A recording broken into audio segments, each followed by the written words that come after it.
Hi Dubai friends ඔන්න අද හදන්න යන්නේ මේ දවස්වල TikTok එකේ viral ම යන cheese cake එක. ඒකට ඕන කරන්නේ මෙන්න මේ biscuit එකයි මෙන්න මේ Greek yogurt එකයි. හදලා බලමු. සුපර් මාකට් එකට ගිහිල්ලා මම මුලින්ම ගත්තේ Greek yogurt එක. ඉතින් මේක උනේ ඩිරම් 10යි 7.95යි. ඊට පස්සේ Biscoff එකේ බිස්කට් පැකට් එකකුත් ගත්තා. මේක උනේ ඩිරම් 7යි 7.95යි. ගෙදර ඇවිල්ලා මුලින්ම මේ ටික ඕපන් කරලා ඉතින් රස බලන්න පැන්න හොඳයිද කියලා නේද?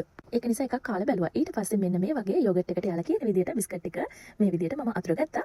ඉතින් බිස්කට් ටික මෙහෙම දාගෙන ඊට පස්සේ ආයෙමත් ඒක වහලා ඒගොල්ලන් කියනවානේ පැය 12ක් ෆ්‍රිජ් එකේ තියන්න කියලා. ඔන්න පැය 12ක් මම ෆ්‍රිජ් එකට දැම්මා. පැය 12කට පස්සේ තමයි මේ බලන්න ඒකේ පාට නියමට සෙට් වෙලා තියෙනවා. කාලා බලමු. මේ තියෙන්නේ ඊයේ පැය 12ක් ෆ්‍රිජ් එකට දාලා ගත්ත cheese cake එක. කාලා බලමු. මම හිතනවා රසට කියලා.